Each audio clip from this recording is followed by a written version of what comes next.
lugar, agradecer a la organización, daros la oportunidad de poder presentar algunos de los resultados, experiencias en Aqualia, en la explotación centrado, sobre todo en la explotación de plantas desaladoras, y dar también la perspectiva que, en base a esta experiencia, tenemos en actividades de innovación relacionadas con plantas de desalación, que es el objeto de la sesión. En primer lugar, solamente pasar rápidamente por algunas de las referencias de Aqualia para justificar el porqué de la visión en el Departamento de Innovación. Aqualia es la filial del Grupo FCC, centrada fundamentalmente en estas 5 actividades, en la potabilización, desalación, tratamiento y reutilización de aguas residuales y también en el ámbito industrial. Algunos de los números para tener en cuenta es actualmente operamos en más de 1000 ciudades, dando servicio a más de 24 millones de habitantes. Tenemos más de 400 referencias en el tratamiento de aguas residuales y también reutilización de aguas residuales. Más de 200 plantas de potabilización, dando un servicio a alrededor de 14 millones de habitantes, y más de 30 plantas desaladoras y desalobradoras. En España tenemos 5 laboratorios acreditados y actualmente alrededor de 8.000 personas trabajan en Aqualia. Las áreas de especialización, fundamentalmente hoy solamente me voy a tratar en la parte de desalación, en el que la historia de la empresa comienza en los años 80, con el nombre de una empresa que ni siquiera por aquel entonces existía, de hecho, FCC, y se iniciaba con la experiencia en Fuerteventura, una planta que hoy por hoy sería una planta pequeña respecto a las referencias que actualmente tiene la empresa, iniciando con 4.000 metros cúbicos al día de capacidad. Posteriormente, en los años 90 e inicio de siglo, se centró mucho más en la actividad de la desalación, consiguiendo más o menos una referencia al año. En ese caso ya sí existía el Grupo FCC, que se fundó en el año 92. Y a partir de ahí hay un cambio significativo en la empresa. A partir de ahí se aboga y se apuesta por plantas mucho más grandes. Ya se había ganado la capacidad y el conocimiento para poder ir a ese tipo de plantas, a plantas que actualmente están en operación, como pueden ser las de Argelia, como Mostaganem y Capginet. Más o menos de la capacidad de desalación que actualmente tiene la empresa, el 80% está centrado en agua de mar, el resto, el 20%, para agua salobre, teniendo una capacidad aproximada de 750.000 metros cúbicos al día. Algunas de las referencias, por pasar rápidamente, son esas 2 grandes plantas desaladoras en Argelia, otras, por ejemplo, en Chile, asociado a actividad industrial, a minería en ese caso, o en España, en la planta de Tordera. Otra de las actividades importantes en las que Aqualia tiene más de 600 referencias es en el sector industrial, en el que cada una de las plantas se hace ad hoc para el cliente. Los sectores industriales estratégicos para la empresa son estos 5, en la minería, que comentaré algunas referencias porque son importantes para el campo de la desalación, en el campo de la energía, en oil and gas, pulp and paper, todo lo que es la alimentación y las farmacéuticas e industria química. Voy a destacar esta planta, la planta de Candelaria en Chile. Chile es un país estratégico para Aqualia, en el que en esta planta, con una capacidad de más de 45.000 metros cúbicos día, se ha contado con una experiencia importante, sobre todo en el campo del pretratamiento. En este caso se apostó por un sistema no convencional, como es la ultrafiltración. Aquí veis el sistema de ultrafiltración presurizado que se utilizó en este caso. En el campo del oil and gas se han diseñado plantas en el que la ósmosis inversa en muchos casos no es el sistema finalista, sino que es una etapa más del pretratamiento para terminar con sistemas de electroionización en la mayoría de los casos. Hay plantas para sistemas de ciclo combinado, para plantas termosolares, tanto en España como en países como en Portugal o Chile. Y por último, dentro del sector industrial, destacar las referencias en el campo del pulp and paper. Bueno, a partir de aquí, la visión de la empresa en la innovación, teniendo en cuenta los resultados que se han obtenido y tras un análisis de cuáles son los gastos y las problemáticas a las que nos enfrentamos en estas grandes plantas, hicimos un análisis del CAPEX y el OPEX. Si continuamos utilizando las mismas tecnologías, permítame ya llamarle convencionales, a la ósmosis inversa, que actualmente utilizamos. Voy a destacar solamente un par de puntos en estos dos gráficos de estimación para, como decía, los próximos 4 o 5 años. En el caso de que tengamos ósmosis inversa, voy a remarcar en este punto el coste de las plantas, de las membranas de ósmosis, que representa más o menos el 13%. Porque a partir de ahí dio esto origen al proyecto que presentaré en último lugar. Y si nos centramos en la parte de operación, en más del 75%, esto es bien sabido, es el coste energético. Esto es lo que nos ha hecho también, ha justificado el trabajar en el proyecto que recientemente hemos iniciado. En la gráfica de abajo es más o menos una curva de conocimiento normalizada, ¿no?, por este valor de 10, para los próximos 4 o 5 años, como comentaba. Y si continuamos utilizando las tecnologías que actualmente utilizamos, no se espera una gran diferencia. Esto es debido a que utilizamos ya tecnologías con un nivel de madurez muy alto, alcanzando valores próximos ya a los límites termodinámicos, y que cualquier esfuerzo de mejora necesitará, como decía, perdón por la redundancia, mucho esfuerzo para llegar a mejoras significativas. Entonces, a partir de aquí les voy a presentar 3 proyectos centrados exclusivamente en el campo de la desalación. El primero, una de las ponencias previas de mi compañero Juan Manuel Ortiz, ha versado sobre el proyecto MIDES. Este proyecto realmente es un paradigma, el cambio de paradigma en la desalación, que significará prácticamente desalar sin consumo energético, intentando alcanzar ese valor de consumo de 0,5 kWh por metro cúbico. Al final lo que intentamos con un proceso, porque esto no es una sola tecnología, es un proceso, intentaremos que 2 corrientes, una salada y un agua residual, se convierta en un agua potable y en un agua tratada que puede ser susceptible de reutilización.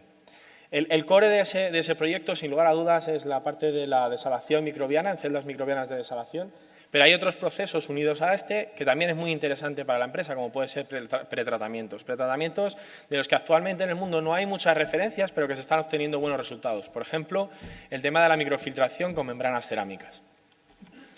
En la otra corriente, en la de las aguas residuales, en este caso la diferencia también es abismal. Actualmente, tomando un valor medio, gastamos más o menos 0,4 kWh por cada metro cúbico de agua residual tratada. Con este sistema, el sistema bioelectrogénico, podemos llegar a obtener 0,2 kWh por cada metro cúbico. Al final, esa energía es la que utilizaremos para hacer la desalinización. El segundo proyecto es el proyecto Clean Water, en el que, sabiendo que algunas de nuestras plantas, uno de los problemas es la presencia de materia orgánica en el afluente, en muchos casos necesitamos sistemas de preoxidación. Lo que intentamos estudiar son sistemas novedosos en el que el cloro o el oxidante que utilicemos se genere in situ. Esto nos evitará el transporte, el almacenamiento y la manipulación de compuestos en algunos casos tóxicos o solamente peligrosos, como hacemos actualmente. Entonces, en este caso, en la planta desalobradora de Denia, con la ayuda del municipio y, por supuesto, de nuestros compañeros de operación de ese servicio, estamos evaluando la aplicación de un sistema de electrocloración en el que obtener los compuestos oxidantes a partir de salmueras. Y el tercer proyecto que quiero presentar es el proyecto Remembrane, en el que, como bien sabéis, las membranas tienen una sola vida. Lo que intentamos en este caso es alargarla. No es que vayamos a resucitar membranas, pero sí que intentar alargar la vida de operación de las membranas. Se montó un consorcio con 5 socios y a partir de ahí el objetivo fue acopiar membranas de diferentes orígenes con diferentes problemáticas, intentar buscar sistemas de regeneración para poder recuperarlas y posteriormente evaluar su eficacia también en diferentes puntos, que podían ser el mismo en el que originalmente tenía la membrana u otros.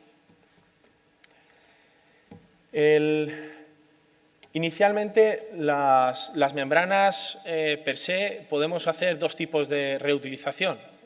Una indirecta, como ha comentado Raquel de INDEA, que ya se hace. Puede ser, por ejemplo, el material de los spaces de la alimentación, material generalmente de polipropileno, y actualmente se están obteniendo materiales para la obtención de packaging y de containers.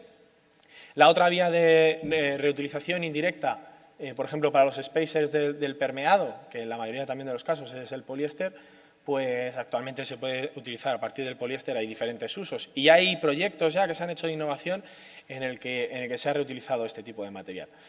Pero al final no estamos hablando de las partes más valiosas de la membrana, ¿no?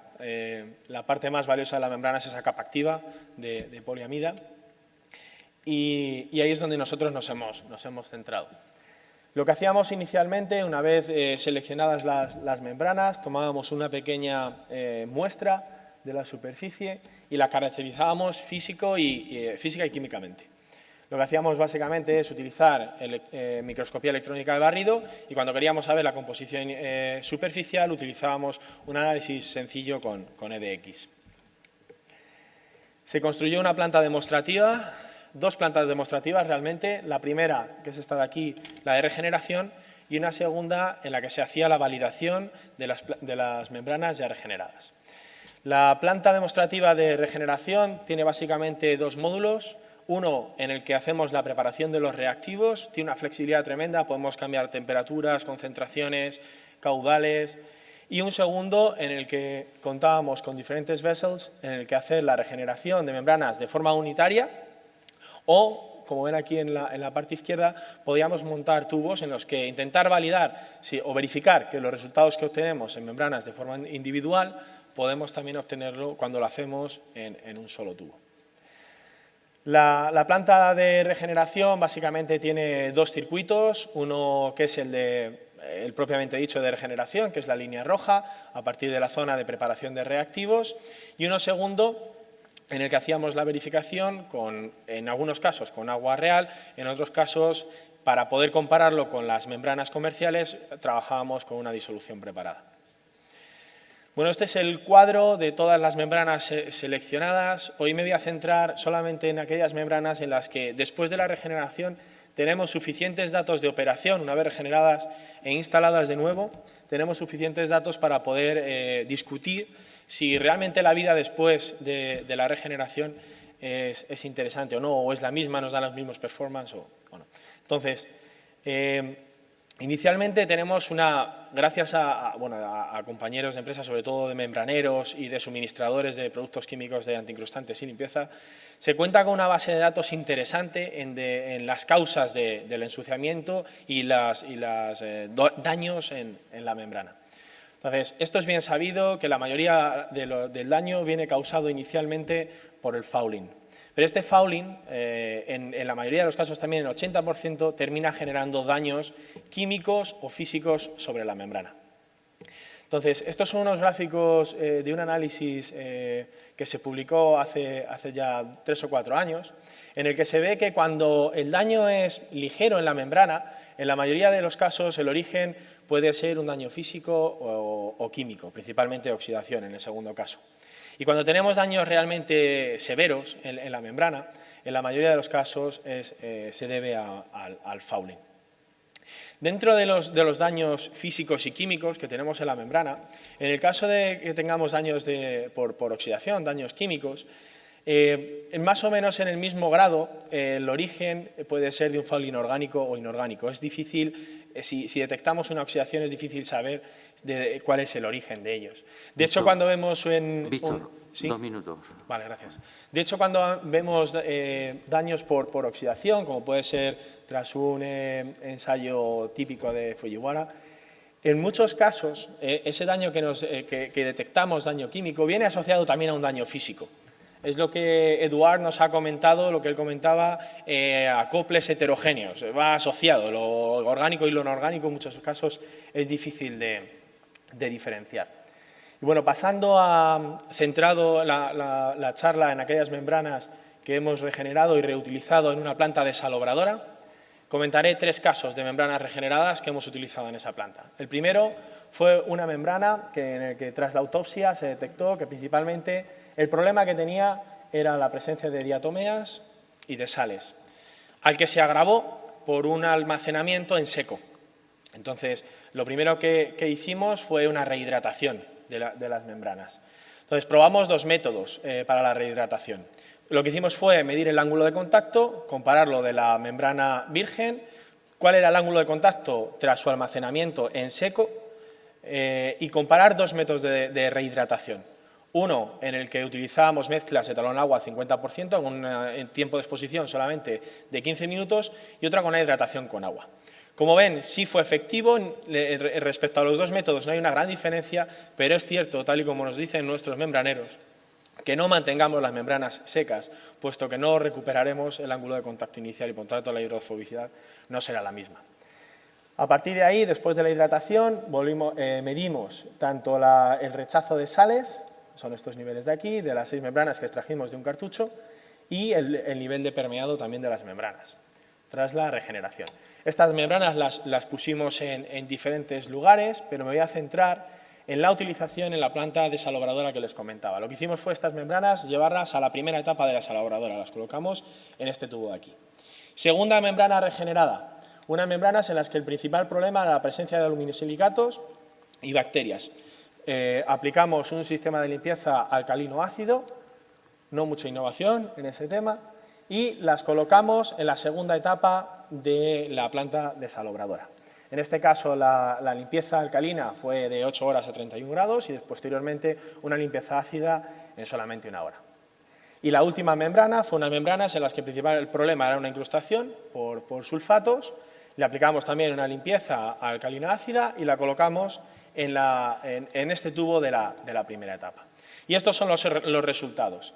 Inicialmente, lo que hacemos en este gráfico es mostrar el flujo de permeado normalizado, teniendo en cuenta la presión, temperatura del agua, y a partir de aquí es donde se muestran los flujos normalizados en la primera etapa y en la segunda etapa. Esto es durante los 30 primeros días de operación y actualmente ya tenemos datos durante más de 270 días de operación, en este bastidor donde se ha instalado, el performance de este bastidor ha sido exactamente igual que en el bastidor 1. En esta planta hay 2 bastidores, no hay una gran diferencia, claro, son números muy globales, en el que podemos enmascarar perfectamente que pudiésemos tener fallos en esas membranas regeneradas.